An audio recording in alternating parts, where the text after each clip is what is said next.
बंधुओं, जय सीताराम। देखिए, एक निवेदन करूंगा मैं आप लोगों से कि विशुद्ध धन से, अशुद्ध धन से एकदम सावधान रहें, सतर्क रहें। क्योंकि अपने जीवन में जितना भी हो सके सत्कर्म से कमाया हुआ, धार्मिक रह करके कमाने वाले धन और ईमानदारी और मेहनत से कमाए हुए धन पर ही भरोसा करना है। अशुद्ध धन का कतई भी अपने जीवन में, अपने परिवार में, अपने कर्मों में कभी भी इस्तेमाल नहीं करना है।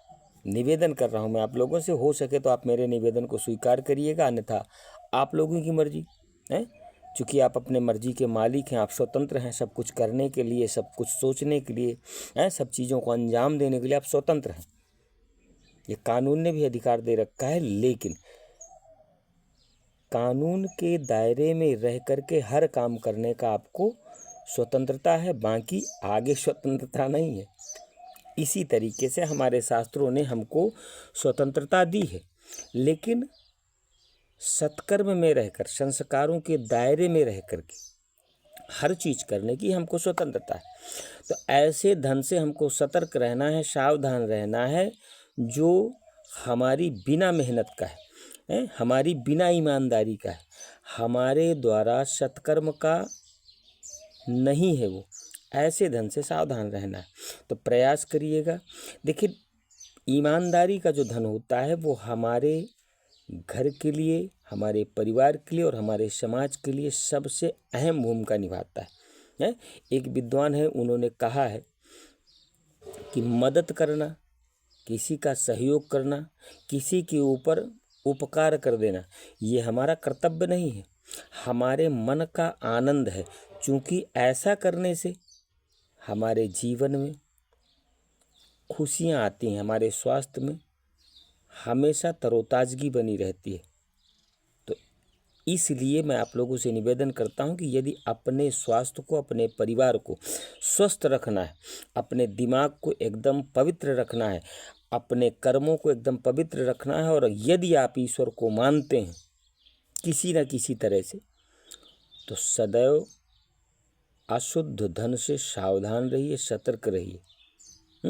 और यदि धोखे से भी अशुद्ध धन आपके घर में आ गया ना, तो आप जानते हैं कि आपके साथ क्या हो सकता है। हमारे शास्त्रों ने इस बात का प्रमाण दिया है कि अशुद्ध धन यदि घर में आ जाता है, या फिर गलत तरीके से कमाए हुए धन को यदि हम परिवार की परवरिश में लगाते हैं, तो हमारा परिवार नाकारा हो जाता है। यदि 100 रुपया कमा करके अनीति से हम लाते हैं, तो यकीन मानिए उसका 2 गुना, 3 गुना, 4 गुना तक करके वो धन हमारे धन को लेकर के चला जाता है। ये यकीन मानिएगा आप, और ये आप प्रैक्टिकल करके भी देख सकते हैं। इसलिए मैं आप लोगों से निवेदन करता हूँ कि ऐसे धन से सतर्क रहिए, सावधान रहिए, और हो सके तो जीवन में अपने इस बात को धारण कर लीजिए कि ऐसे धन से हमको दूर रहना है। यदि मिल भी रहा है तो उसको ठोकर मार देना है। ठोकर कहाँ की? लात की ठोकर मार करके ऐसे धन को, ऐसे कर्म को, ऐसे कार्य को और ऐसे व्यक्तियों को भगा देना है। क्योंकि जो अनीति से हमको धन देने का प्रयास कर रहे हैं, या दिला रहे हैं, या दे रहे हैं, तो बंधु वो हमारा कतई भला नहीं चाह रहे हैं। उनसे आप एकदम सतर्क रहिए। ऐसे मित्रों से, ऐसे साथियों से, ऐसे रिश्तेदारों से, ऐसे खानदान के लोगों से सतर्क रहिए आप। क्योंकि वो हमारा यदि भला चाहते तो हमको सत्कर्म पर चलने की, सत्कर्म पर रहने की, सत्कर्म करने की शिक्षा देते, ना कि अनैतिक तरीके से धन कमाने की, अनैतिक कार्य को करने की और अनैतिकता अपनाने का सलाह नहीं देते। यदि वो हमारे मित्र होते, यदि वो हमारे मित्र नहीं है, तभी तो वो हमको अनैतिकता, अनाचार, दुराचार, पापाचार, व्यभिचार इत्यादि करने के लिए उकसा रहे हैं, सलाह दे रहे हैं। तो ऐसे व्यक्तियों से हमेशा सतर्क रहना है, ऐसे धन से हमेशा सतर्क रहना है, अन्यथा आप और आपका परिवार बीमारियों से ग्रसित हो सकता है। आप और आपका परिवार बुराइयों से ग्रसित हो सकता है। आप और आपका परिवार सर्वनाश की तरफ अग्रसर हो सकता है, ये यकीन मानिए। चूँकि रामचरितमानस में बाबा गोस्वामी तुलसीदास जी ने बड़ा सुंदर उदाहरण दिया है कि जाकी रही भावना जैसी, प्रभु मूरत देखी तिन्ह तैसी। ये तो हो गया कि हमारी भावनाओं को, हमारे विचारों में यदि जगह मिलती है तब तो हमारा जीवन सुदृढ़ हो सकता है। अगर हमारे भाव, हमारे विचार शुद्ध हैं तो, अन्यथा हमारे भाव और हमारे विचार हमको समाज में नीचा दिखाएंगे, हमारा जीवन कुरीतियों से भर देंगे।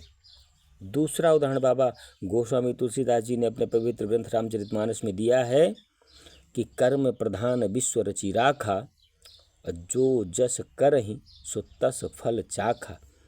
अपने कर्मों को हमेशा शुद्ध रखना, हमेशा सात्विक रखना, हमेशा सही दिशा पर, सही मार्ग पर ले जाने का पूरा प्रयास करना। बाकी राम जी के ऊपर छोड़ दीजिए ना, है? प्रभु जो करता है अच्छे के लिए करता है। प्रभु से बढ़कर इस दुनिया में, इस धरती में, इस पूरे ब्रह्मांड में कोई शक्ति नहीं है। ये आप आजमा करके देख लीजिएगा। निवेदन है आप लोगों से कि आप हमेशा सत्कर्म करिए। ऐसे अनैतिक, ऐसे पापाचार से, ऐसे दुराचार से और ऐसे अधर्म से कमाए हुए धन से हमेशा सावधान रहिए, बच करके रहिए। जय सिया राम।